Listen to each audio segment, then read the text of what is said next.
Today on Inquirer,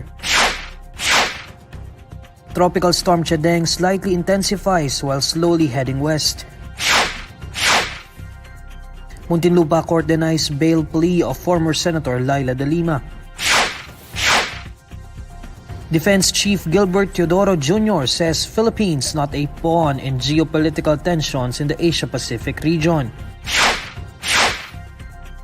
And Tito, Vic, Joey, and original Itbulaga hosts move to TV5.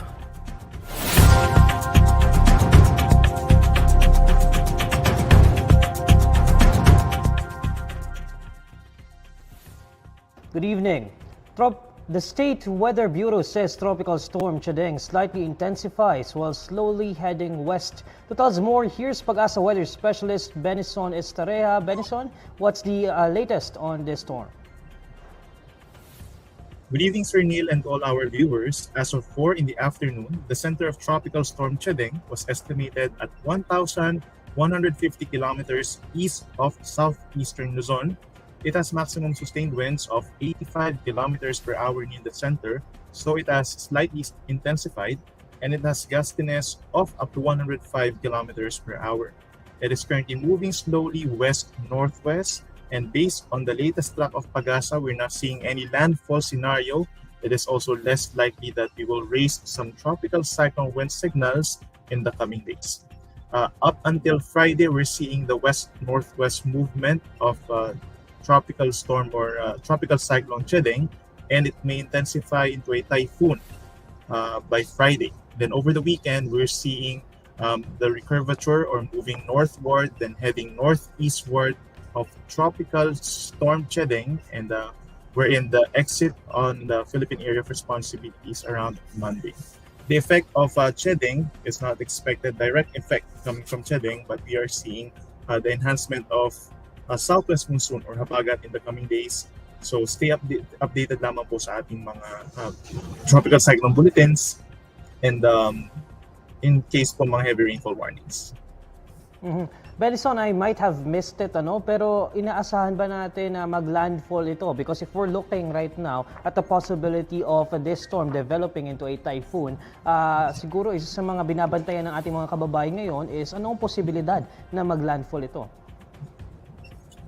Consistent pa rin po yung ating track, hindi pa rin siya inaasang tatama po sa ating kalupaan. Meron din mga pag-ulan ngayong araw. Kanina sa Cavite may pag-ulan, dito sa Maynila may mga pag-ulan din. Ito ba ay epekto na nitong bagyo, or are we looking at other weather disturbance na nagresulta dito sa pag-ulan na ito? Tama, Sir Neil, there have been rainfalls recorded throughout the country po, hindi lang dito sa Metro Manila and nearby places. And mainly caused po ito by the localized thunderstorms kapag naging sobrang init, and then there's enough moisture in our atmosphere na nagkakos po talaga ito ng mga thunderstorms. Hindi siya directly affect ni Bagyong Chedeng. Benison, ilang bagyo ang inaasahan nating papasok dito sa ating bansa ngayong buwan? For this month po, we are expecting 1 to 2 tropical cyclones. And una po itong si Bagyong Chedeng. Maraming salamat, Benison. That's Pag-asa Weather Specialist Benison Estareja. Muntinlupa Court denies the bail petition of former Senator Leila de Lima. De Lima's lawyer, Attorney Bonnie Tacardon, says the Muntinlupa Regional Trial Court Branch 256 has decided to deny the former senator's bail application. De Lima now has one pending drug case before the Muntinlupa Court, as the two other drug cases have been dismissed. State prosecutors accused De Lima and former Bureau of Corrections Chief Franklin Jesus Bacayo of tolerating the illegal drugs trade inside the New Bilibid Prison's maximum security compound from May 2013 to May 2015. Newly appointed Defense Secretary Gilbert Theodoro Jr. stresses that other countries should not question the Philippines' build-up capabilities in the West Philippine Sea. Faith Argosino has the report.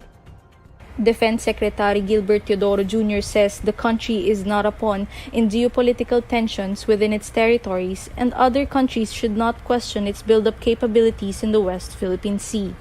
When asked about his stand on the China and the West Philippine Sea issue, Teodoro, newly appointed Secretary of the Department of National Defense, asserts that it is his job to develop a credible deterrence for the nation, which is not the responsibility of other countries.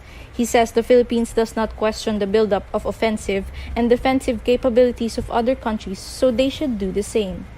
Teodoro also notes that other nations wanted to help the Philippines, viewing it as an integral whole, stand-alone, standing strong with democratic values country. He says the Philippines is a value proposition on its own and not a pawn of anybody else in geopolitical battle that's raging within the West Philippine Sea. Last February 18, President Ferdinand Marcos Jr. said no Philippine territory would be lost following an incident between Chinese Coast Guards flashing a military-grade laser at the Philippine Coast Guard patrolling the Iyungin Shoal in West Philippine Sea. This is Faith Argusino reporting for INQUIRER.net. Negros Oriental Representative Arnolfo Teves Jr.'s legal counsel claims that certain officials of the Department of Justice offered to pay one of the suspects in the murder of Negros Oriental Governor Roel Degamo. Attorney Ferdinand Topacio says they received intelligence reports that some DOJ officials offered a bribe to Teves' former aide, Marvin Miranda. Miranda is said to be the recruiter of the group that allegedly attacked Degamo. Topacio says they are verifying the reports that came from, quote, sources which have been reliable in the past.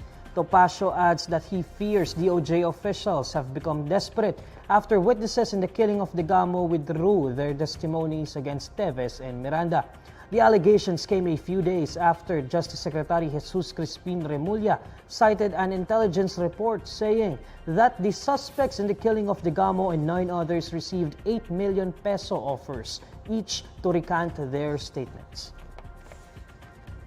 Canada is allowing eligible Filipinos to travel to the country visa-free.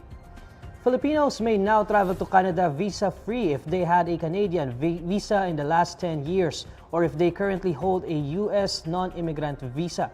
Canadian Minister of Immigration, Refugees and Citizenship Sean Fraser makes the announcement as Canada adds the Philippines to its Electronic Travel Authorization or ETA program. To apply for an ETA, travelers need a valid passport, a credit card, and an email address. Meanwhile, those who are not eligible for an ETA will still need a visitor visa before traveling to the country. The Philippine Department of Foreign Affairs welcomes Fraser's announcement, tagging it as an important milestone and a striking indication. Apart from the Philippines, 12 other countries were also included in the ETA program. The Department of Transportation says the Ninoy Aquino International Airport may be privatized by 2024. The DOTr says that the privatization of Naia may happen as early as the first quarter of 2024, depending on the process of awarding the contract to the government's chosen concessionaire. Transportation Undersecretary for Aviation and Airports Roberto Lim explains that despite the tough and tight schedule, the time frame of Naia's privatization is doable. According to Lim, the process of privatization would still have to undergo ocular inspection of facilities by bidders or potential private concessionaires, along with negotiations on terms and agreements, which would take time. Lim adds that the chosen concessionaire would have to commit to investing 141 billion pesos in NAIA facilities, along with an upfront payment of 30 billion pesos, annuity payments of 2 billion pesos, and a share of NAIA's total revenue generated from its commercial and non-commercial operations, which is expected to reach billions. Lim says that one of the reasons for NAIA's privatization is to roll out infrastructures without the need for government borrowing. To recall, the DOTr and the Manila International Airport Authority submitted their joint proposal for the NAIA solicited public-private partnership project to the National Economic and Development Authority on June 2. The DOTr previously said the PPP project aims to increase the capacity of NAIA. Under the said privatization project, a private concessionaire will have 15 years to operate the airport and recover its investment.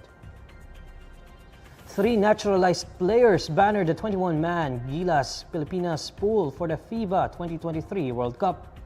The Samahang Basketball ng Pilipinas' pool include Utah Jazz guard Jordan Clarkson, Justin Brownlee, and Ange Kwame. Clarkson played in the fourth window of the Asian qualifiers last August. Brownlee debuted in the final window last February and brought back the Southeast Asian Games gold to the Philippines last month in Cambodia. Kwame, meanwhile, helped the national team qualify for the Asia Cup during the 2021 qualifiers before he suffered a knee injury last year. Gilas also tapped 7'3" Kai Soto, Japan and B-League Filipino stars and players from the Philippine Basketball Association. Original Dabarkads of Eat Bulaga, Tito, and Vic Soto, Joey De Leon are moving to TV5. Hannah Mallorca reports. Tito Soto, Vic Soto, Joey De Leon, and the original Dabarkads of Eat Bulaga are moving to TV5 as they signed an agreement with Mediaquest Holdings Inc. Mediaquest Holdings confirmed TVJ and their fellow hosts' move in a press statement on June 7, which adds another chapter to TVJ's long-standing career in the entertainment industry. Mediaquest President and CEO Jane Basas said she's honored that Tito, Vic, and Joey will now call TV5 as their home, saying their partnership strengthens their goal of delivering quality entertainment to the audience. Meanwhile, Tito is excited about their fresh start and hopes that it marks another milestone of bringing joy to the viewers. This comes a week after TVJ and fellow hosts of the original Eat Bulaga cut off ties with production company Tape Incorporated after a falling out regarding the name and rights of the noontime show. As of this writing, the new Eat Bulaga still airs at GMA7 with Paulo Contis, Cassie Legaspi, Mavi Legaspi, Buboy Villar, Alexa Miro, and Betong Sumaya as the hosts. This is Hannah Mallorca of INQUIRER.net Entertainment. And these are the stories you need to know today. I'm Neil Mercado. Follow INQUIRER.net on Facebook, Twitter, YouTube, TikTok, Instagram, and Reddit. For more stories, visit INQUIRER.net. Good evening.